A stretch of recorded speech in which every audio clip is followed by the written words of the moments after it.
Ito sabi ni Congressman Sia Alonto Adjongjen ha? Ayan, Oo, kasi may batas kung ng Lanao yan. hindi sinama nila sa House bill.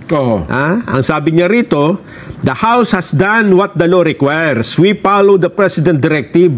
We follow the Constitution. And we return the 60 billion through the national budget. Ang budget dapat ng PhilHealth sa 2026 ay 53 billion. Dinagdagan nila ng 60 billion. Kaya for 2026 ang budget ng PhilHealth ay 113 billion. Plus yung 60 na kinuha nila. Ganun ang ibig sabihin. 53 plus 60. Kaya 113.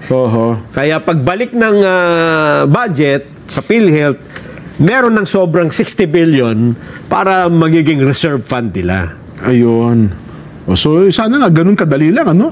Parang napakabilis, ayun na sinasabi natin, Nelson, kung ipapasok para sa national budget yun, dapat ibinalik din nila ng ganun din. Kasi binigay ng PhilHealth, di ba?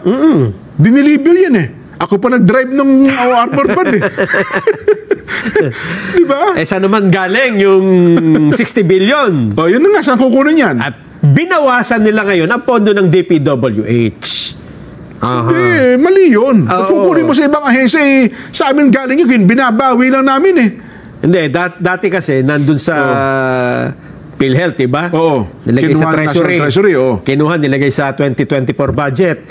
Ginastos na sa program funds. Public Works ang gumastos. Kung gusto mo na yung mismong nawalang pera ang maibalik, hanapin mo yung mga unprogram funds na yan. Ganon? Halimbawa, unprogram funds. May kumitang mga kickback, doon mo kukunin yan. Ganon? Para matrace mo kung gusto mo na yung mismong 60 billion na kinuha at yun mismo ang maibabalik, tingnan mo ngayon, alin yung mga pinaglagyan ng 60 billion na yan? Hindi. Dapat problema ng National Treasury. Nung kinuha nyo sa amin, intact Di ba? Ang hirap ata ng...